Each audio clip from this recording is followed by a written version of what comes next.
നമസ്കാരം കേരള ജനക്കൂട്ടം വിക്കിത്തക്കിന്റെ മറ്റൊരു വീഡിയോയിലേക്ക് എല്ലാവർക്കും സ്വാഗതം.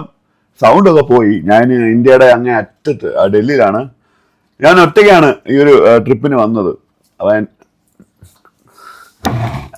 ഞാൻ ഒറ്റയ്ക്കാണ് ഈ ഒരു ട്രിപ്പിന് വന്നത് ആക്ച്വലി. ആൻഡ് ഞാനിന്ന് സംസാരിക്കാൻ പോകുന്നത് രണ്ട് കാര്യങ്ങളാണ്. ഒന്ന്, അത് ഞാൻ കാണിക്കാം. രണ്ട്, അത് ഞാൻ പറയാം. പിന്നെ അത് മുമ്പാലല്ല ഞാൻ ഇവിടെ ഇരിക്കുന്നത്. വേറൊന്നുമല്ല, ഞാൻ ഒറ്റയ്ക്കാ വന്നത്.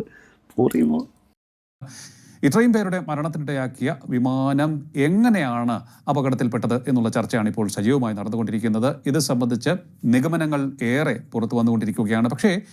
പക്ഷേ എനിക്ക് നിങ്ങൾക്ക് കാണാൻ സാധിക്കുന്ന തക്കവണ്ണം കാര്യങ്ങൾ അവതരിപ്പിക്കുന്ന ഒരു വ്യക്തിയുടെ വീഡിയോ ആണ്.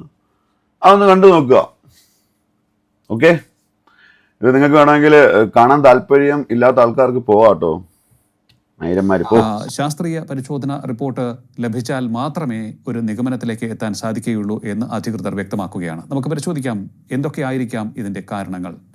നമ്മോടൊപ്പം ചേരുകയാണ് മുൻ നാവികസേന ഉദ്യോഗസ്ഥനും ഇതുപോലെ വിമാനങ്ങളുമായി ബന്ധപ്പെട്ട് പ്രവർത്തിച്ചിട്ടുള്ള ശ്രീ ബാബു പ്രദീപ്.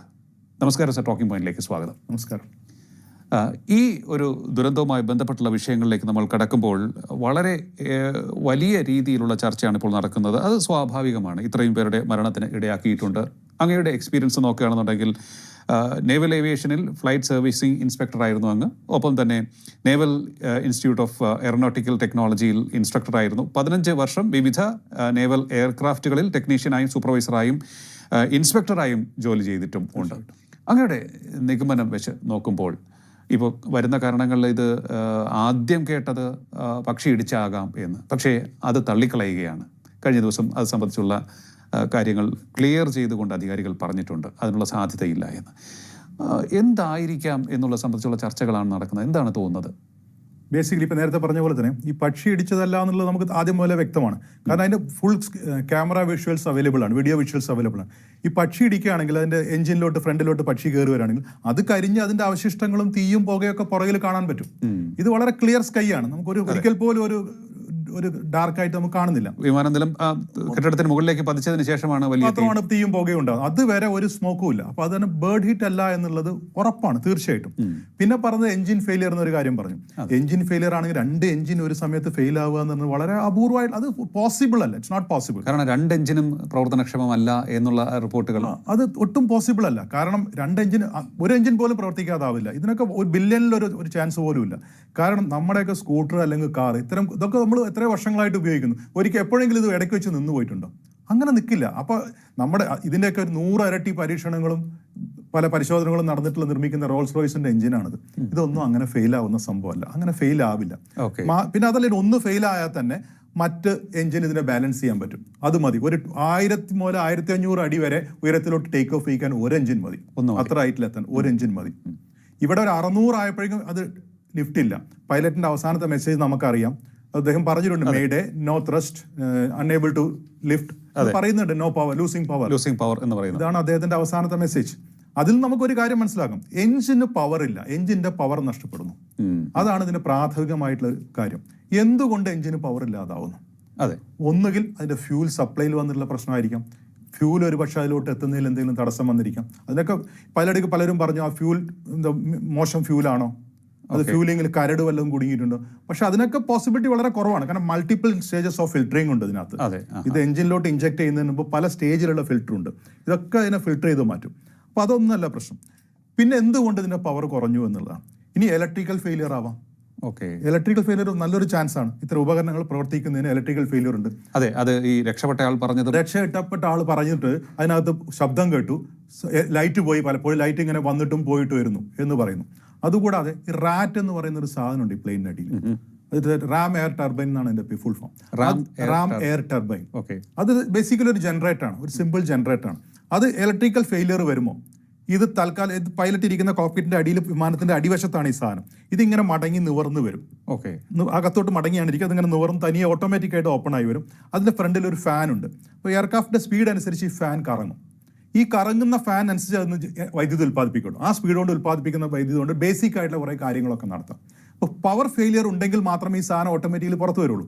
അപ്പോൾ അതിന് നമുക്ക് കിട്ടിയുള്ള വോയിസ് റെക്കോർഡുകളൊക്കെ വോയിസ് ക്ലിപ്പൊക്കെ കിട്ടിയിട്ടുണ്ട്, ഓഡിയോ കിട്ടിയിട്ടുണ്ട്. അതിനകത്തുനിന്ന് ഈ ഒരു മൂളുന്ന സൗണ്ട് കേൾക്കുന്നുണ്ട്. അത് ഈ പറഞ്ഞ പോലെ ഈ റാമിൻ്റെ ആണെന്നാണ്, ഈ റാറ്റിൻ്റെ ആണെന്നാണ് പറയുന്നത്. അത് നല്ല സാധ്യത, അതിൻ്റെ സൗണ്ടാണത്. അപ്പോൾ പവർ സപ്ലൈ ഫെയിലിയർ അതിനകത്ത് ഉണ്ടായിട്ടുണ്ടോ? അത് അല്ലെങ്കിൽ ഈ സാധനം പുറത്തു വരേണ്ട കാര്യമില്ല. അപ്പോൾ അതിന് നല്ലൊരു ചാൻസ് ഉണ്ട്. പിന്നെ അതുപോലെ എന്തുകൊണ്ട് ഈ എഞ്ചിൻ്റെ പവർ കുറഞ്ഞു എന്നുള്ളതാണ്. പിന്നെ ഉള്ളത് ഒരു കാര്യം, മെക്കാനിക്കലി ഇതിലോട്ട് മൂവ് ചെയ്യുമ്പോൾ ആക്സിലേറ്റർ കൊടുക്കുമ്പോൾ അതിലൂടെ ജാമായോ, ആക്സിലേറ്റർ കൊടുക്കാൻ പറ്റാത്തൊരു സ്ഥിതി വന്നു. പക്ഷെ അതിനകത്തും ചാൻസ് വളരെ കുറവാണ്. കാരണം ഈ എയർക്രാഫ്റ്റ് ടേക്ക് ഓഫ് ചെയ്യുന്നതിന് മുമ്പ് അവിടെ റൺവേയുടെ ഒരു അറ്റത്ത് നിർത്തിയിട്ട് മാക്സിമം ബൂസ്റ്റ് ചെയ്തിട്ടാണിത് ഇങ്ങനെ അവിടെ ബ്രേക്ക് ഇട്ടിട്ട് നിർത്തിയിട്ട്, പാർക്കിംഗ് ബ്രേക്ക് പോലെ സംവിധാനങ്ങൾ അതൊക്കെ ഇട്ട് നിർത്തിയിട്ട് മാക്സിമം അതിന്റെ RPM കൂട്ടി പവർ ആക്കിയതിനു ശേഷം പെട്ടെന്ന് റിലീസ് ചെയ്തിട്ടാണ് ഇത് പോകുന്നത്. അപ്പൊ പിന്നീട് ഒരു ഘട്ടത്തിൽ ഇതിനെ കൂട്ടുക എന്നുള്ള ഒരു പരിപാടിയിലോട്ട് അത്ര ആവശ്യം വരുന്നില്ല. കാരണം ആദ്യമേ ഇത് കൂട്ടിയിട്ടാണ് പോകുന്നത്. അപ്പോൾ ഇടയ്ക്ക് വെച്ചിട്ട് ഇതിനെ ത്രോട്ടിൽ കൊടുക്കുമ്പോൾ പവർ കുറഞ്ഞോ എന്ന് നമുക്ക് കരുതാൻ വയ്യ. അപ്പോൾ ത്രോട്ടിൽ കൊടുത്തു വെച്ചിരുന്നു, പക്ഷെ ഇടയ്ക്ക് വെച്ച് പവർ എങ്ങനെയോ കുറഞ്ഞു. അതാണ് ഇതിന്റെ അടിസ്ഥാനപരമായ പ്രശ്നം എന്നുള്ള പൈലറ്റിന്റെ മെസ്സേജ് എന്ന് കാണാം. അല്ല, എഞ്ചിൻ ഫെയിലിയർ ആണെങ്കിൽ പൈലറ്റ് അങ്ങനെ പറയുമായിരുന്നു. എഞ്ചിൻ ഫെയിൽ എന്ന് പറയുന്നത്, എഞ്ചിൻ ഫെയിൽ അല്ല പറഞ്ഞ്, unable to lift, losing power എന്നാണ് പറഞ്ഞത്. അപ്പൊ പവർ കുറയുന്നു. പവർ കുറയുന്നപ്പോൾ നമ്മളെ വണ്ടി ഓടിക്കുമ്പോഴേക്കും മിസ്സിംഗ് ഉണ്ടാവില്ലേ, കാറൊക്കെ ഓടിക്കും, ബൈക്ക് ഓടി മിസ്സിംഗ്. അപ്പോൾ ഫ്യൂൽ സപ്ലൈയിൽ വരുന്ന ഒരു പ്രോബ്ലം ആയിരിക്കും, അല്ലെങ്കിൽ ഇലക്ട്രിക്കൽ ഫെയിലിയർ. ഇത് രണ്ടിനുമാണ് ഏറ്റവും പ്രാഥമികമായിട്ടുള്ള ചാൻസ് ഉള്ളത്. ചിലരൊക്കെ പറയുന്നത് കേട്ടു, ഈ വിമാനം തന്നെ പറത്തിയിട്ടുള്ള പൈലറ്റ് ഒരു ദേശീയ മാധ്യമത്തിന് നൽകിയ അഭിമുഖത്തിൽ പറഞ്ഞിരിക്കുന്നത്, ഈ അണ്ടർ കാരേജ്, അതായത് ലാൻഡിംഗ് ഗിയർ ഉൾപ്പെടെയുള്ള ഭാഗം ഉള്ളിലേക്ക് വലിച്ചെടുത്തിരുന്നില്ല, അതായത് റിട്രാക്ട് ചെയ്തിരുന്നില്ല. സാധാരണഗതിയിൽ ഇത് 50 മുതൽ 100 അടി ഉയരത്തിലെത്തുമ്പോൾ ചെയ്യുന്നതാണ്. അപ്പോൾ ഇത് എന്തുകൊണ്ട് ചെയ്തിരുന്നില്ല എന്നുള്ളതുണ്ട്. അതിൻ്റെ സാധ്യതകളെക്കുറിച്ചൊക്കെ അദ്ദേഹം പറയുന്നുണ്ട്. ഇത് ഇത്തരത്തിൽ റിട്രാക്ട് ചെയ്തില്ല എങ്കിൽ ഇതിൻ്റെ ഒരു ത്രസ്റ്റ് കുറയും എന്നുള്ളൊരു അഭിപ്രായം അദ്ദേഹം പറയുന്നുണ്ട്. ചിലപ്പോൾ അബദ്ധവശാൽ ക്യാപ്റ്റൻ പറഞ്ഞു ഗിയർ അപ്പ് എന്ന് പറയുന്നു, പക്ഷേ കോ പൈലറ്റ് ഫ്ലാപ്പ് റിട്രാക്ട് ചെയ്തിട്ടുണ്ടാവും എന്ന് പറയുന്നു. ഈ നിഗമനങ്ങളിലെ കുറിച്ചുള്ള കാര്യങ്ങൾ എന്താണ് പറയാനുള്ളത്? ഇതിനകത്ത് അങ്ങനെ അതൊക്കെ നമുക്ക് പ്രിസ്യൂം ചെയ്യാൻ പറ്റുന്ന കാര്യങ്ങളാണ്. ഈ അണ്ടർ കാരേജ്, അതായത് ഈ ലാൻഡിംഗ് ഗിയർ, ഇത് സാധാരണ ഇതിൽ ഒരു 100 മുതൽ 400 വരെ ഹൈറ്റ് എത്തുന്നതിന് മുമ്പാണ് ഇത് അകത്തോട്ട് നമ്മൾ കാണാം. ടേക്ക് ഓഫ് ചെയ്യുമ്പോൾ നമുക്ക് താഴെ നോക്കുമ്പോൾ കാണാം, കുറച്ച് പൊങ്ങുമ്പോൾ തന്നെ ഇത് അങ്ങ് പോകും. ഒരു 100 to 400 ഫീറ്റ് ഹൈറ്റിലാണ് ഇത് റിട്രീവ് ചെയ്യുന്നത്, അണ്ടർ കാരേജ് റിട്രീവ് ചെയ്യുന്നത്. പക്ഷെ അതിനും കണ്ടീഷൻസ് ഉണ്ട്. ഇത് സ്റ്റേബിൾ ലിഫ്റ്റ്, സ്റ്റേബിൾ ത്രസ്റ്റ് ഒക്കെ എയർക്രാഫ്റ്റിന് ഉണ്ടെന്നുള്ള കണ്ടീഷനിലാണ് ഇത് പോകുന്നത്, ഇത് റിട്രീവ് ചെയ്യുന്നത്. കോ പൈലറ്റ് ആണ് സാധാരണ ഇതിനെ റിട്രീവ് ചെയ്യുന്നത്. അപ്പൊ ഇദ്ദേഹം ഈ പൈലറ്റ് പറഞ്ഞ സംശയം എന്താ വെച്ചാൽ, ഇത് റിട്രീവ് ചെയ്യുന്നതിന് പകരം അദ്ദേഹം ഫ്ലാപ്പ് റിട്രീവ് ചെയ്തോ എന്നുള്ളതാണ്. കാരണം ഫ്ലാപ്പ് റിട്രീവ് ചെയ്യണമെങ്കിൽ ഒരു 1000-1500 അടി ഉയരത്തിലെത്തിയിട്ടേ ഫ്ലാപ്പ് റിട്രീവിംഗ് സ്റ്റാർട്ട് ചെയ്യാൻ പറ്റുള്ളൂ. കാരണം എന്നാൽ ഫ്ലാപ്പ് താഴോട്ടാക്കി ഇരിക്കുമ്പോഴാണ് ഇത് ലിഫ്റ്റ് കിട്ടുന്നത്. ഫ്ലാപ്പ് നമ്മൾ ലാൻഡ് ചെയ്യുമ്പോൾ ഫ്ലാപ്പ് പൊങ്ങിയിരിക്കും, ബാക്കിലെ ഫ്ലാപ്പ് പൊങ്ങിയിരിക്കും. ടേക്ക് ഓഫ് ചെയ്യുമ്പോൾ താഴ്ന്നിരിക്കും. അപ്പോഴാണ് ഇതിന് അടിയിലെ പ്രഷർ കൂടുന്നത്. ഓപ്പൺ ചെയ്ത പ്രഷർ കുറഞ്ഞു. അപ്പൊ ഇത് ഈ ലാൻഡിംഗ് ഗിയർ പൊക്കുന്നതിന് പകരം ഇദ്ദേഹം ഈ ഫ്ലാപ്പിനെ ലിഫ്റ്റ് ചെയ്തോ എന്നുള്ളതാണ് സംശയം പറഞ്ഞു. പക്ഷെ അതിനുള്ള ചാൻസ് വളരെ കുറവാണ്. അങ്ങനെ ചെയ്തിട്ടുണ്ടായിരുന്നെങ്കിൽ തന്നെ അത് ഇമ്മീഡിയറ്റ്ലി കറക്റ്റ് ചെയ്യാൻ പറ്റും. വലിയ സമയം എടുക്കാതെ അതിനെ കറക്റ്റ് ചെയ്യാൻ പറ്റും. മാത്രം ഇത്തരത്തിൽ ചെയ്യുമ്പോൾ സഫീഷ്യന്റ് ഹൈറ്റ് ഇല്ലാതെ, സഫീഷ്യന്റ് പ്രഷർ ഇല്ലാതെ ഇത് ചെയ്യുമ്പോൾ വാർണിംഗ്സ് വരും. അതിനകത്ത് ഫ്ലാപ്പ് മാറ്റാനുള്ള സമയം അതിൽ പ്രീസെറ്റ് ഉണ്ട്. ഇത്ര ആൾട്ടിറ്റ്യൂഡിലൊക്കെ ആയാലും അത് മാറ്റാൻ പറ്റുള്ളൂ, ഇല്ലെങ്കിൽ അത് അത്ര പെട്ടെന്ന് അത് മടങ്ങി വരില്ല. അപ്പോൾ അതിനകത്ത് വാർണിംഗ് വന്നിരിക്കാം അങ്ങനെയാണെന്നുണ്ടെങ്കിൽ. അപ്പൊ അത് കറക്റ്റ് ചെയ്യാവുന്നതേ ഉള്ളൂ. പക്ഷെ അതൊന്നും അല്ല അതിന്റെ പ്രോബ്ലം എന്നാണ് തോന്നുന്നത്. ടെക്നിക്കൽ ഇഷ്യൂ ആവാനാണ് സാധ്യത എന്നാണ് പറയുന്നത്. പിന്നെ ഈ റൺവേയുടെ നീളത്തെക്കുറിച്ചും ഈ വിമാനത്തിന് എത്ര ദൂരം ഓടിയതിനു ശേഷം ടേക്ക് ഓഫ് ചെയ്യാം എന്നുള്ളതിനെ കുറിച്ചുമുള്ള ഒരു അനുമാനങ്ങളും ഒക്കെ പുറത്തു വരുന്നുണ്ട്. ഈ ഇത്തരം വിമാനങ്ങൾ ഒരു 1500 മീറ്റർ, അതായത് 1.5 കിലോമീറ്റർ ഉണ്ടെങ്കിൽ ഇതിന് ടേക്ക് ഓഫ് ചെയ്യാൻ പറ്റും. സാധാരണ ഇതിൽ പൈലറ്റ്സ് പ്രിഫർ ചെയ്യുന്ന എപ്പോഴും short take off and short landing ആണ്. അത് ഫ്യൂലിനൊക്കെ ഒരുപാട് ലാഭിക്കാൻ പറ്റും. മാത്രം റിസ്ക് കുറവാണ്. മറ്റേ റൺവേയുടെ അറ്റത്ത് പോയി കഴിഞ്ഞാൽ റിസ്ക് കുറവ്, അഥവാ ലിഫ്റ്റ് കിട്ടിയില്ലെങ്കിൽ പോയി ഇടിക്കും. അപ്പൊ പൈലറ്റ്സ് എത്രയും പെട്ടെന്ന് ടേക്ക് ഓഫ് ചെയ്യാൻ പറ്റും അത്രയും പെട്ടെന്ന് ടേക്ക് ഓഫ് ചെയ്യുന്ന രീതികളാണ് ഫോളോ ചെയ്ത് വരുന്നത്. സാധാരണ എവിടെയും ലാൻഡിംഗിൽ ഏറ്റവും മുന്നേ ലാൻഡ് ചെയ്യും, ടേക്ക് ഓഫിന് നേരത്തെ ടേക്ക് ഓഫ് ചെയ്യും. അപ്പൊ അതാണ് അതിന്റെ ഒരു രീതി, സേഫ്റ്റിക്ക് വേണ്ടിയിട്ടാണ്. ഇവിടെ ഒരു 1500 മീറ്റർ, അതായത് 1.5 കിലോമീറ്റർ ടേക്ക് ഓഫ് ചെയ്യാൻ പറ്റും ഈ എയർക്രാഫ്റ്റിന്. പക്ഷേ ഇത് ഈ അഹമ്മദാബാദിലെ റൺവേ ഏകദേശം 3.5 കിലോമീറ്റർ ആണ്, 3 പോയിന്റ് സംതിങ് ആണ് ഇതിന്റെ നീളം. ഈ റൺവേയുടെ ഫുൾ ലെങ്ത് ഉപയോഗിച്ചിട്ടാണ് ഇത് ടേക്ക് ഓഫ് ചെയ്തിരിക്കുന്നത്. അപ്പൊ എന്തുകൊണ്ട് പൈലറ്റ് അത്രയും ലെങ്ത് യൂസ് ചെയ്തു? അപ്പൊ തുടക്കത്തിലെ എഞ്ചിന് പവർ കുറവാണെന്ന് തോന്നിയിരുന്നു. അങ്ങനെ തോന്നിയിരുന്നു. അല്ലെങ്കിൽ എന്തുകൊണ്ട് ഇത്രയും ഫുൾ ലെങ്ത് യൂസ് ചെയ്തു? പിന്നെ വെയിറ്റ് കൂടുതലാണ്, ഒരുപക്ഷെ വെയിറ്റ് കൂടുതലായി. സാധാരണ ഇതിൽ പറയുന്നു 58,000 ലിറ്റർ ഫ്യൂൽ അതിൽ ചെയ്തിട്ടുണ്ടെന്ന് പറയുന്നു. അതിനു മുമ്പ് ഡൽഹിയിൽ നിന്നാണ് ഇത് വന്നത്. അപ്പോൾ ഡൽഹിയിൽ നിന്നും ഫ്യൂൽ ചെയ്തത്. അപ്പോൾ ടോട്ടൽ ഇന്നലെ അമിത്ഷാ പറഞ്ഞ ഏകദേശം 1.25 ലക്ഷത്തോളം ലിറ്റർ ഫ്യൂൽ അതിനകത്തുണ്ടെന്നാണ് അമിത്ഷായുടെ പറഞ്ഞത്. 58,000 അഹമ്മദാബാദിൽ വെച്ച് ഫ്യൂൽ ചെയ്യുന്നത്. അപ്പോൾ ഇത്രയും ഫ്യൂലിന്റെ വെയിറ്റ് ഉണ്ട്. ഈ പറഞ്ഞ 10,250 ആൾക്കാരുടെ വെയിറ്റ് ഓക്കെ, അത് സീറ്റ് കപ്പാസിറ്റി അനുസരിച്ച് വെയിറ്റ് ആണ് ഇഷ്ടമുള്ളത്. പിന്നെ ഇത്ര ലോങ് ഡിസ്റ്റൻസ് ട്രാവലൊക്കെ ആകുമ്പോൾ ഒരുപാട് ലഗേജ് കൊണ്ടുപോകും. ഈ ഫ്രീ ലഗേജിന് ആൾക്കാർ 28 കിലോ ഒക്കെ പെർ ഹെഡ് ഫ്രീ കൊണ്ടുപോകാം ടിക്കറ്റിന്റെ കൂടെ. അതുകൂടാതെ പേയ്മെന്റ് നടത്തി കൊണ്ടുപോകുന്നവരുണ്ട്. അപ്പൊ ഇതൊക്കെ നോക്കുമ്പോൾ എയർക്രാഫ്റ്റിന് നല്ല വെയിറ്റ് ഉണ്ടായിരുന്നിരിക്കാം. പക്ഷെ അതുകൊണ്ട് അത് ഈ പവറിനെ ഏതെങ്കിലും രീതിയിൽ ബാധിച്ചോ, അതുകൊണ്ടാണോ പൈലറ്റ് ഈ ഫുൾ ലെങ്ത് എടുക്കേണ്ടി വന്നത്? അപ്പൊ ഇനീഷ്യലി ഈ പവർ കുറവായിരുന്നു എന്നുള്ള കാര്യങ്ങളൊക്കെ പരിശോധിക്കേണ്ടി വരും. പക്ഷെ അങ്ങനെയാണെങ്കിൽ തന്നെ ഇത്രയും എക്സ്പീരിയൻസ് ഉള്ള ഒരു പൈലറ്റ് അത്ര റിസ്ക് എടുക്കുമോ? അതാണ് ഈ റൺവേയിൽ തന്നെ ഇതിന്റെ ഒരു പവർ ഫീൽ ചെയ്യുന്നില്ല എങ്കിൽ അവിടെ അദ്ദേഹത്തിന് നിർത്താമായിരുന്നു. തുടക്കത്തിൽ RPM ചെക്ക് ചെയ്യില്ല, വണ്ടി ബാക്കിൽ നിർത്തിക്കൊണ്ട് ഇതിനെ ഫുൾ ബൂസ്റ്റിൽ എടുത്തിട്ടാണ് ഇത് ടേക്ക് ഓഫ് ചെയ്യുന്നത്. അപ്പൊ അതിന് എഞ്ചിൻ പവർ അച്ചീവ് ചെയ്യുന്ന ഇൻഡിക്കേറ്റേഴ്സ് ഉണ്ട്. അപ്പൊ മനസ്സിലാവും സഫീഷ്യന്റ് പവർ അതിനാവുന്നില്ലെന്ന് അദ്ദേഹത്തിന് മനസ്സിലാവും. അപ്പൊ വേണമെങ്കിൽ റിട്രീവ് ചെയ്യാമായിരുന്നു, അല്ലാന്നുണ്ടെങ്കിൽ വേണമെങ്കിൽ ഒരു പകുതി ദൂരം പോയിട്ട് റിട്രീവ് ചെയ്യാമായിരുന്നു. അതൊക്കെ ചെയ്യാമായിരുന്നു. അതെല്ലാം അപ്പൊ അത്തരം സാഹചര്യങ്ങളിൽ നമുക്ക് ഉറപ്പിക്കാൻ പറ്റില്ല, കാരണം ഫുൾ ടേക്ക് ഓഫ് ചെയ്ത് പോയി. പക്ഷെ ടേക്ക് ഓഫ് ചെയ്ത് ഉടനെ തന്നെ അദ്ദേഹത്തിന് അത് ഫീൽ ചെയ്യാണ് ത്രസ്റ്റ് കിട്ടുന്നില്ല. അതുകൊണ്ടാണ് no thrust unable to lift എന്നുള്ള മെസ്സേജ് അയച്ചത്. അപ്പോൾ പവർ ആണ് ഇവിടെ അടിസ്ഥാന പ്രശ്നം. അത് ഇലക്ട്രിക്കൽ ആവാം, ഹൈഡ്രോളിക്കൽ ആവാം, എഞ്ചിനിലോട്ടുള്ള ഫ്യൂൽ സപ്ലൈ ആവാം. അത് എന്തുകൊണ്ട് സംഭവിച്ചു, എന്തുകൊണ്ട് അങ്ങനെ സംഭവിച്ചു എന്നുള്ളതാണ് ഇതിന്റെ അടിസ്ഥാനമായിട്ടുള്ള. സാധാരണഗതിയിൽ ഇത്തരത്തിലുള്ള മിസ്റ്റേക്കുകൾ അല്ലെങ്കിൽ ഇത്തരത്തിലുള്ള പ്രശ്നങ്ങളുണ്ട് എന്നുണ്ടെങ്കിൽ ഇത്രയും നീണ്ട ഒരു ഫ്ലൈറ്റിന് പോകുന്നതിന് മുൻപ് ഇതൊക്കെ സാധാരണഗതിയിൽ പരിശോധിക്കുന്നതാണല്ലോ. സാധാരണഗതിയിലുള്ള പരിശോധന മാത്രമല്ല, ഓരോ ഫ്ലൈറ്റ് പോകുന്നതിന് മുമ്പ് ബിഫോർ ഫ്ലൈറ്റ് ഇൻസ്പെക്ഷൻ ഉണ്ട്. അതിനുശേഷം ഒരു ഫ്ലൈറ്റ് ഒരു സ്ഥലത്ത് ലാൻഡ് ചെയ്ത് 1-2 മണിക്കൂർ കഴിഞ്ഞ് വീണ്ടും ടേക്ക് ഓഫ് ചെയ്യുമ്പോൾ അവിടെ ടേൺ റൗണ്ട് ഇൻസ്പെക്ഷൻ ഉണ്ട്. ഫ്ലൈറ്റ് ലാൻഡ് ചെയ്യുന്ന ആഫ്റ്റർ ഫ്ലൈറ്റ് ഇൻസ്പെക്ഷൻ ഉണ്ട്. ഇത് ഓരോ ട്രേഡിലെയും വ്യക്തികൾ, ഇതിന് ഓരോ ലിസ്റ്റ് ഉണ്ട്, ചെക്ക്ഔട്ട് ലിസ്റ്റ് ഉണ്ട്. ഈ ലിസ്റ്റിൽ ഇന്ന കാര്യങ്ങൾ ചെക്ക് ചെയ്യണം, ഓൺ ചെയ്ത് പ്രവർത്തിപ്പിച്ച് ആ ഡോക്യുമെന്റിൽ ഇയാൾ ടിക്ക് ചെയ്ത് സൈൻ ചെയ്യണം.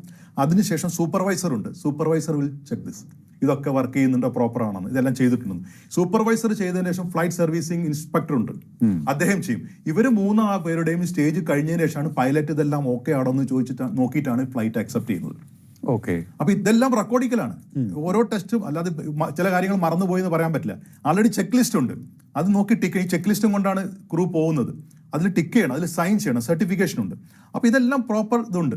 പിന്നെ വെറുതെ അത് ചെക്ക് ചെയ്യാതെ ഇത് സർട്ടിഫൈ ചെയ്യുമെന്ന് വെച്ചാൽ അത് നമുക്ക് പറയാം. അതിന് ക്രോസ് ചെക്കിംഗ് ഉണ്ട്, അതിന് സൂപ്പർവൈസർ ഉണ്ട്, മൾട്ടിപ്പിൾ ലെവൽ ഓഫ് ചെക്കിംഗ് ഉണ്ട് ഇതിനകത്ത്. അതൊക്കെ ബൈ മിസ്റ്റേക്ക് അങ്ങനെ സംഭവിക്കാനുള്ള സാധ്യത വളരെ കുറവാണ്. പിന്നെ ഉള്ളത് ഈ ഫോറിൻ ബോഡിയാണ്. ഈ ഫോറിൻ ബോഡി അത് പറ്റി ഈ ബോയിങ്ങിന്റെ മുമ്പ് റിട്ടയർ ആയിട്ടുള്ള മെയിൻ്റനൻസും എഞ്ചിനീയേഴ്സും ക്വാളിറ്റി എഞ്ചിനീയേഴ്സും ഒക്കെ പലതവണ പറഞ്ഞിട്ടുണ്ട്. നമ്മൾ ചെറിയ അവശിഷ്ടങ്ങളുണ്ടല്ലോ, മാനുഫാക്ചർ ചെയ്യുമ്പോൾ അല്ലെങ്കിൽ ഒരു വയറിന്റെ കഷ്ണം അവിടെ കുടുങ്ങി, അല്ലെങ്കിൽ ഒരു തുണി കഷ്ണം അവിടെ ഇട്ടു, ഇതൊക്കെ എഞ്ചിന്റെ കൺട്രോളിംഗ് പാർട്ടിന്റെ ഇടയിലോട്ട് കുടുങ്ങിയിരുന്ന് സ്റ്റക്കപ്പ് ആവാനുള്ള സാധ്യത വളരെ ഉണ്ട്. അതുകൊണ്ട് ഈ ഫോറിൻ ബോഡി എന്ന് പറഞ്ഞാൽ വളരെ ഡേഞ്ചറസ് ആയിട്ടുള്ള ഒരു കാര്യമായിട്ടാണ് എയർക്രാഫ്റ്റ് മെയിൻ്റനൻസിൽ എടുത്തിട്ടുള്ളത്. ഈ ലൂസ് ആർട്ടിക്കിൾസ് അത് വളരെ പ്രൈമറിയാണ്. നമ്മൾ എയർക്രാഫ്റ്റിലോട്ട് 10 ടൂൾ കൊണ്ടുപോയി എന്തൊക്കെ ടൂൾസ് നമ്മൾ എയർക്രാഫ്റ്റിലോട്ട് എടുക്കുന്നുള്ള റെക്കോർഡ് ചെയ്തിട്ടുണ്ട്. അതിനുശേഷം ഇതെല്ലാം തിരിച്ചു കൊണ്ടുവരുന്നുള്ളത് നമ്മൾ നോക്കണം. ഒരു ടൂൾ ബൈ മിസ്റ്റേക്ക് അതിനകത്ത് പോയി കഴിഞ്ഞാൽ ഇതെല്ലാം ഉരുണ്ടുപോയി വല്ല കൺട്രോളിൽ എവിടെയെങ്കിലും കൊണ്ട് സ്റ്റക്കപ്പ് ആവാനുള്ള സാധ്യതയുണ്ട്. അപ്പോൾ ഞാൻ പറഞ്ഞു വന്നത് എന്താ വെച്ചാൽ, ഇതിന്റെ ചെക്കിംഗ് എന്ന് പറഞ്ഞ് വളരെ പ്രോപ്പറാണ്, വളരെ സിസ്റ്റമാറ്റിക് ആണ്, ലേ ഡൗൺ ആണ്. ഇത് സ്കിപ്പ് ആവാനുള്ള സാധ്യത തീരെയില്ല. ആൾറെഡി റിട്ടേൺ ആണ്. ഒരാൾക്ക് ഓർമ്മയിൽ അയ്യോ ഞാനത് മറന്നുപോയി, അത് ചെയ്യാൻ മറന്നുപോയി എന്ന രീതിയില്ല. ആൾറെഡി ചെക്ക് ലിസ്റ്റ് ഉണ്ട്, കൃത്യമായിട്ട് പറഞ്ഞിട്ടുണ്ട് എന്ത് ചെക്ക് ചെയ്യണം. ഒരു സാധനം ഓൺ റഡാർ ഓൺ ചെയ്താൽ അതിന്റെ കമ്മ്യൂണിക്കേഷൻ ഓൺ ചെയ്താൽ ഫ്രീക്വൻസിയിൽ ട്രാൻസ്മിറ്റ് ചെയ്ത് നോക്കണം, റിസീവ് ചെയ്യുന്നുണ്ട്, ഇതാക്കുന്നുണ്ട്, ഇതൊക്കെ നോക്കണം. അപ്പോൾ അങ്ങനെ വരുമ്പോൾ ഞാനൊന്ന് ചോദിക്കുകയാണ്, ഈ ഒരു സംശയമൊക്കെ നല്ലതാണ്. അപ്പം ഇത്രയും എനിക്ക് നിങ്ങളെ ഒന്ന് അറിയിക്കണം എന്ന് തോന്നി. കാരണം ഞാൻ കഴിഞ്ഞ ദിവസം ഒരു യാത്രയുമായി ബന്ധപ്പെട്ട് ഇങ്ങനെ വിമാനത്തിൽ കയറേണ്ടി വന്നു. 2 വിമാനം മാറി കയറി. എനിക്കും ചെറിയൊരു പേടിയുണ്ടായിരുന്നു, എല്ലാവർക്കും ഒരു പേടിയുണ്ടായിരുന്നു. അപ്പം ഞാനിപ്പോൾ നിൽക്കുന്നത് ഡൽഹിയിലാണ്. എന്നൊരു യാത്ര പോവാ. അതാണ് രണ്ടാമത്തെ കാര്യം. ഞാൻ ആദ്യം പറഞ്ഞ 2 കാര്യങ്ങൾ പറയാൻ വന്നതിലെ ആദ്യത്തെ കാര്യം ഈ ഒരു വീഡിയോ നിങ്ങളെ കാണിക്കുക. രണ്ടാമത്തെ കാര്യം, ഞാൻ ഒരു എന്താ പറയുക, നമ്മൾ നാട് വിട്ട് ഇങ്ങോട്ടേക്ക് വന്ന ഹിമാചൽ പ്രദേശിൽ ഞാൻ വന്നിട്ടുണ്ടായിരുന്നു.